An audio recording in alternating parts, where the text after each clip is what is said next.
Alright, what is up, y'all? We are here today with week 8 of the PBL Professional Pokemon Battlers League. Yeah, we go against Inuzuna, aka RisingStarDylan on YouTube. Definitely, I'll leave his link down below. Go ahead and check him out. Leave him a like, leave him a subscribe, leave him all that bullshit. You know how it goes. But yeah, he has an interesting team, to say the least. This man took Nidoking, first pick. You a Gen 1er when... No, I'm just kidding. But, so he got Nidoking, Galvantula, Marowak, Alola, Weavile, Espeon, Gliscor, Sylveon, fucking love Sylveon, Kofag, regular Lopunny, mind you, Zapdos, Cobalion, and Vaporeon. So, he kind of started off a little weird with those first 3 picks, but then the team definitely forms itself in the... And as a whole, it's definitely a solid team, but at first glance, you're kind of like, what is going on? But he actually has some stuff that's a pretty big problem for me. Marowak Alola, I do not like switching in on whatsoever. That actually beats the Regen Core, so I'm expecting that to come, possibly, although, I can do stuff to beat it, but it really does just body the Regen Core, so I can't really be doing all that. Galvantula's webs are something I will have to deal with, as always. Webs are always fun. But if we can pull an Austin, if we can pull what we pulled versus Austin, we can do some stuff with Dancy. But let's take a look at the team we built. So I'm actually going to start over here because it gets real dumb real quick, let me tell you. So we just have Amoonguss. Basically, Amoonguss walls the living tits off of his team, barring the Weavile and the Marowak Alola. So there's no point in even running Fizdef. The 4 is just in there for, poops and gigs. But yeah, so we got the Spore. I can just put everything to sleep on his team, I believe. He didn't have a grass type, right? Everything except for Espeon goes night-night. So Gliscor, obviously I can Spore before it gets the Toxic Orb. But you say, Shaden, what are you going to do when Gliscor comes in and SD's in your face? Boom. Gastro Acid Amoonguss. This is the tech, guys. This is the tech. This nullifies his ability. So then he'll be poisoned. Just straight up, good old-fashioned, everyday poisoned. Or toxic, but you know what I mean. He'll be poisoned like any other Pokemon would be that isn't a poison type. So, and the cool thing is, if he sat in front of me for a few turns, the toxic counter goes like it would if he had been poisoned that whole time. So, if he sits in front of me for 4 turns, and then I click Gastro Acid, then he'll take the same amount of damage as he would on his 4th turn, which I believe is 25 or 50, I don't know, man, I lose. It's hard to remember that stuff, but he's going to take a lot, basically, and it's going to be awesome. Then we got Giga Drain, because again, he doesn't have very many things that resist, and everything else goes to sleep, and it's just good to have Stab, because the one time we didn't bring Stab, we ended up very upset that we didn't have Stab. Then we have Alolan Persian, who is that boy, and this is just basically because I have a sweeper in mind, and I want to be able to sweep with it, as fluently as possible. So I would like to take as little damage, being Zygarde, also Scizor, so I can Parting Shot out into anything, taunt stuff, foul play stuff, and we have the Throat Chop here, which is crazy. I've been wanting to use, ever since I found out this was a move, I've been waiting for an opportunity to go against something like this. So, he has a Sylveon, right? And the Sylveon is actually really good versus me. If he's running, Hyper Voice, Hidden Power Fire, Shadow Ball, maybe? With, Wish, so, a bulky, or even just 2 of those, and, Calm Mind or something. It is a huge fucking problem. So, we hit him with Throat Chop. He can't use sound moves for 2 turns, so I chopped that little pink bastard right in the throat, Parting Shot out into something that he won't be able to touch without using a fairy move, such as Zygarde, and I set up in his face, and I have a great time, and it's gonna be hilarious. I fucking hope this works so well. But other than that dumb stuff here, we got just max HP, and then a little bit. I think it was just enough defense to be able to deal with Weavile a little bit better, I believe. Maybe Gliscor? I don't remember. Yeah, but it's just a Alolan Persian. You know what Alolan Persian does. But now it also Throat Chops, which is fucking awesome. Then we have a nice, clean, offensive, but still kind of bulky Scizor. Basically, I need Defog because Galvantula. Also, Nidoking potentially having T-Spikes. Espeon always being in the back to potentially bounce back my hazards, which is Unfordington's. Kofag also gets T-Spikes. Cobalion gets... He's got plenty of rockers, and he has two viable T-Spike options on his team, so I definitely want Defog. rocks aren't that big of an issue, but if T-spikes go down, then we're right in the butt is where we've been fucked. Why do you guys watch this? What the fuck? Anyways, but SD, U-turn, bullet punch, defog. Basically, this is just that set from regular Sun and Moon, and I think actually a little bit in ORS too. It's basically just the BP SD U-turn roof set, but literally just defog. And I think usually it's or at least back then it was SPDEF, but I kind of figured that I wouldn't really want to be switching this thing in on stuff, and if I did, it would probably be through the parting shot. So if I just went max HP, max sword, max attack, then I could probably still get an SD up on most things, especially that young Weavile there. So unless he's carrying the natural gift Fireberry, which if that man brings a natural gift Fireberry versus me, I'm gonna fly to wherever he is and shake his fucking hand, because that's some stuff that I would do, and I respect that. But yeah, so basically I pivot around on him until it's time to set up and sweep, and then I just bullet punch things. Yeah, his team does not like the bullet punch very much. But he does have a Zapdos, which does not give two poops about my bullet punch. So we have the Zygarde here. It's just a pretty standard Zygarde, just enough speed. Excuse me. Just enough speed for the Nidoking, I believe. Yeah. Just enough speed for Nidoking, D-Dance, E-Speed, Outrage, 1000 Arrows with the Draconium Z, just so we can shoot that dragon out of our mouth and just get a huge hit off without having to lock ourselves into Whatchajigger. Regular Outrage. 1000 Arrows is very, very spammable versus him. As you saw earlier, he had, Cobalion, Zapdos, stuff like that. So a lot of his, well, I guess that'd be one thing from his offensive and one thing from his potentially defensive core. But basically, two things that I think are going to come are not going to enjoy this very much. And with a little bit of bulk, I don't really care about CCs or Iron Heads or anything. I eat one, I D-Dance in his face, then I'll outspeed everything, barring Scarfers.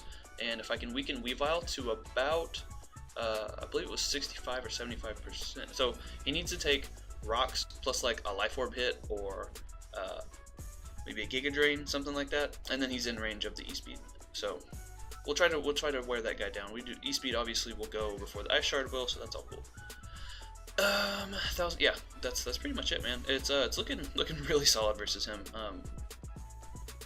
Yeah, straight up. Now, Diancie is kind of a weird set because it's gonna, not weird. I mean, it looks pretty fucking standard to me, but I needed speed for the Cobalion and the Galvantula, and that gave me 1 extra point, and I didn't feel like going through and customizing the EV spread enough, so we just went max. I know I stress usually like, don't fucking waste EVs, but man, I'm lazy, okay? I don't want to fucking, it's different on Showdown where you can just slide the bar, but when you gotta go through and like Gen, breed, all that stuff, it's just annoying. So basically I'll lead with this. I have a funny feeling that he's not gonna remember how magic mounts and stuff like that works, so I think I can lead with this and click Stealth Rock, and I think he's up to Galvantula almost every week, so he's probably just gonna mindlessly lead that and click Sticky Webs, and we're gonna try to take advantage of that because, oh good golly, under webs, Diancie kind of just destroys him, like with these 3 attacks, like he has no switch-ins, like he straight up does not, and I eat a hit from Espeon and Sylveon, so we shall see. Now, Moonblast doesn't actually kill Cobalion, but after rocks, Earth Power actually has a pretty solid chance to, so that's something to think about. Even, like, if I just get up rocks, I could straight up 6-0 him with this Pokemon, so we'll see how that goes. Hopefully I can just do that. And I apologize in advance for this, I feel like a jackwagon. No, not even a jackwagon, full-on jackass for even bringing this to a competitive Pokemon match, but it happened. So we have Jolteon here with Shadow Ball, Hidden Power Ice, Volt Switch, and Double Kick. Yeah, I know, okay, but hear me out, okay? So Weavile, which we just discussed, needs to be chipped down or taken completely out of the game for me to be able to sweep. It has decent SPDEF. It only takes like 60% from a Volt Switch or something like that, even if he's got like a little bit of bulk on there, because he doesn't need a lot of speed for me, really. He just needs speed for Persian, which gives him a decent chunk of HP or something. So Volt Switch just wasn't doing enough. I have to be timid this week, So I actually was laughing about it, and I stuck double kick in the calc there, and that shit does 85 minimum. So if he takes rocks, double kick basically kills him, which is retarded, because I'm expecting it to just be like Life Orb Weavile, so, and he'll probably click Ice Shard, so, yeah, that'll be a Life Orb hit, and I just kill it with double kick. That did mean that I have to go naive instead of like timid or something like that, but hey, just the fact that I actually, like, ginned this Pokemon and brought it to, it's like, I'm a bad person, I don't know, but you should have come to expect this by now. But that's going to be the team. It's been almost 10 minutes, I'm sorry, it's been more than 10 minutes, good golly. Let's jump into the battle. So as you can see, he brought the Galvantula, the Vaporeon, the Weavile, Cobalion, Nidoking, and Zapdos. Right off the bat, even in the way that it's like in the boxes, I'm like, okay, he's probably leading Galvantula. So we're going to go basically what we said we were going to do.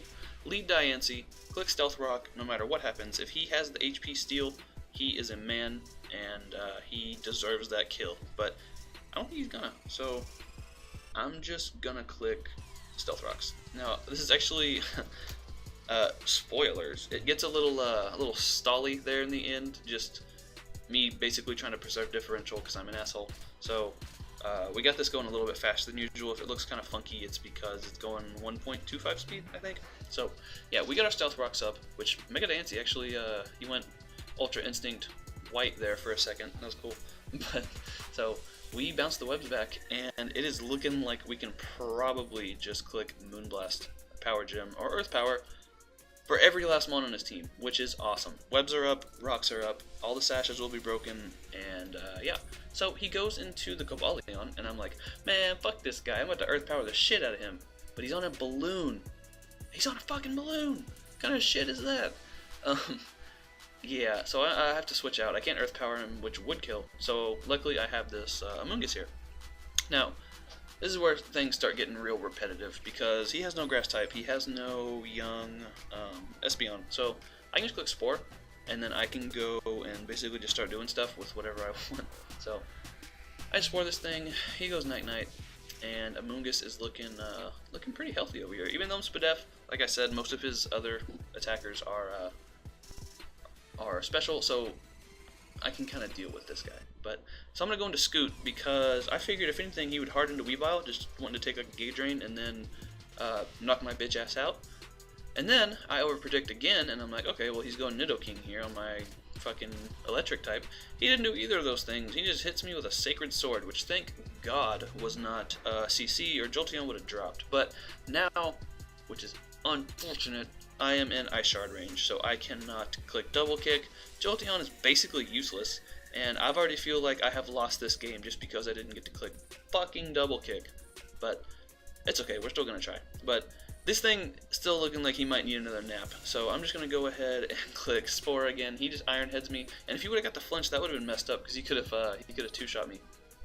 But I just put this thing back to sleep again, and yeah, I get a little bit of Black Sludge. I'm not looking too healthy, so I'm gonna just regenerate out. I don't actually have Synthesis this week, so I can't do all that. I know he's gonna be asleep for at least one turn, so he cannot Iron Head me. Now he's definitely in Moonblast range, so I can just click that and claim another kill. So we blast off, and Mega Diancie is in here looking like he's about to get some work. Not get some work done. Gonna put in some work. So Nidoking comes in. It is shiny. Nidoking. No to wait, and he takes the Sticky Webs, takes a little bit of chip, and he is in Earth Power range. So he probably came out and was like, I'm about to click Earth Power, but I was like, nah son, and I used your move against you. Still, like, why are you still watching this? I'm retarded. So, but now he goes into the Vaporeon to defensively check me rather than offensively, and it is unfortunate because I actually don't have a good Scald Switch in, especially since Jolteon is done. So I'm hoping he doesn't click Ice Beam here and just predict me, but he actually just clicks the Scald, which is cool because now I can put this thing to sleep. I can start Giga Draining. He gets the burn turn 1, which is unfort, but at least I got the Black Sludge rather than a Rocky Helmet or something along those lines, so I can at least, you know, kind of stay neutral. But I feel like Vaporeon's special attack stat gets slept on a lot, and that's the case right here because this Ice Beam takes me down a lot more than I expected it to. I am Max Spadef Amoonguss. He's a thick shit growy boy. Is it a girl? Yeah, it's a girl. It's literally named Fun Girl. Wow. Wow. So he's asleep. I kind of just want to go hard into Jolteon, but I don't really see the point because rocks are up. I'll get one attack off and he'll probably wake up. So I figured I can just go ahead and Giga Drain, get a little bit of my health back, which is cool, even though it's not actually that much because this thing is... I don't actually remember if it was Spidef or Fizdef, but either way, it's not taking a lot from my 85 base power Witchy Digger. So he goes for the Ice Beam again, and that's going to take me down to 3%, which just... Good golly, that was a lot. But he is at least below half with the Vaporeon now, so I'm not going to live in Ice Beam. So I kind of have to switch out, and I basically got to pick a sack. And I think we already know what that's going to be, the disappointment of the week. We can just sack our Jolteon here. Take some rocks damage. He's not living in Ice Beam. A little part of me was like, maybe, but there's no way. Although if he did go for something like Wish on that turn, which was completely plausible, it was Aubrey plausible. I would have, you know, gotten a hit off or something like that. So, oh well. So now Aquarius is back in here. I gotta go back into my Amoonguss, which sucks because I can't actually offensively check this thing whenever it's that high, because Moonblast did like 45 max. So I gotta eat another Ice Beam, go for Spore, and this is why I sped it up, because this shit is just... I wasn't enjoying this part of the match at all, but I had to do what I had to do. He's got a Vaporeon, I got an Amoonguss. We knew what this was, you know, like a team matchup, we knew what this was. So once again, yeah, he's actually gonna switch out this time. I thought he was just gonna let me have it again, so I just Giga Drain right on the old Zapdos as it comes in. It takes the rocks, which is cool. He's pressure, so he's going to take me 2 Giga Drains, and I'm going to hit him with a nice 4% that he's going to recover with leftovers. Shout outs to Amoonguss for putting in the work. But I can just switch right back out, leave myself healthy enough to be able to get another Ice Beam, I think, hopefully. I mean, I was at 3 the last time, so I fucking hope so. But, yeah. Go right into Squishy, because I'm pretty sure he's clicking Defog here, or maybe what's called Heat Wave, but he actually just clicks Thunderbolt, which was a little odd to me. But I mean, I guess Amoonguss was pretty low health, but I thought for sure. Well, yeah, you know what? Actually, there's no point in risking the miss of Heat Wave, so never mind. Respectable, but I use D-Dance in front of this thing. I know I eat a HP Ice because he's shown himself to be pretty defensive. Well, he hasn't shown it, but it was kind of assumed to be, I guess, and I tried to calc the Amoonguss damage, but that was not a lot of damage, so it's kind of hard to see. So now he goes for the Defog, and rocks are off his side of the field, but they're also off my side of the field, so that adds a little bit of longevity to the Amoonguss. That means Diancee's not going to be taking Chip, so I can potentially take a Scald, but I'm not going to try to do that, but we'll see. I'm just going to D-Dance up again because he hasn't shown any interest really in trying to take me down, so he's just going to go for the Heat Wave. And I was like, okay, I'm going to D-Dance again, but that turn scared me so bad because I was like, if this man fucking burns me, I'm going to be so mad. I'm going to have to get to +6 just to be able to kill the Weavile. So that was one thing that did suck about Weavile, about the rocks being gone, is now, even though I'm at +2, he's not in range of the extreme speed. And you can just go right into Pink Power, which oddly enough is the Weavile. It's shiny, which makes sense, but whenever you first see it, you're like, what the fuck? So I kind of just have to switch out. Luckily, I do have a pretty solid switch in this thing. In Sizzy 6, he's just going to go for the Ice Shard, which is no problem. And I will recover most of that with leftovers. So, he has a Vaporeon, which is weakened and kind of needs to be sacked, but he actually just clicks the knockoff. And, yeah, that's cool to me, because I'm just going to U-turn. Fuck it. Like, I thought for sure. I didn't want to BP because he has a... You know, he had it right there, but he's actually Focus Sash, which makes sense why he would want to stay in, and it also makes sense as to why he would want to remove the rocks. And that would have completely hindered my plan as far as, you know, getting it chipped down enough, so even if I D-Dance like 3 times, I probably still would have clicked Extreme Speed and taken it down to its Sash and been a very unhappy boy. So, now he's into this guy, but he's asleep. I've actually didn't remember how many sleep turns he'd had. Now I know it's been 1. But I just go for my Draconium because it is a guaranteed kill. This is a very, very strong attack. Obviously, it's a Z move. And I didn't want to lock myself into Outrage risk him like waking up and then like wish protecting, and I'm just confused and having a bad time, and I switch in something and he predicts me with the ice beam, and it just would have been a tough time. So we just throw our Z move off, and not even just to be an asshole, like we kind of needed to. But very good game to RisingStarDylan. That was a solid one. Magic bounce, definitely. Now we're aware of how magic bounce works and whatnot. But yeah, man, Mega Dancy just put in so much work versus him. I love Mega Dancy. When I drafted it, I was like, I basically just saw how well Pat used it last year, and I was like, I want to try this in one of my leagues. And then I got it, and like the first couple weeks, I was like, it just kind of clicks Moonblast. But then, you dig a little deeper in there, and you find some cool shit, some wacky moves. But once again, go ahead and check out RisingStarDylan. I will leave his link down below. Go ahead and like, go ahead and subscribe, do all that bullshit to both of us and all the rest of the PBL coaches. What are you doing just watching my shit? You should be helping out everyone. We all played each other at some point, or we will this week or next week. So you already know it's going to be cool with everyone playing everyone. You get to see, Austin fight people and JB fight people. Me, it's just a good time. But yeah, I'm going to stop rambling because I suck. Bye forever.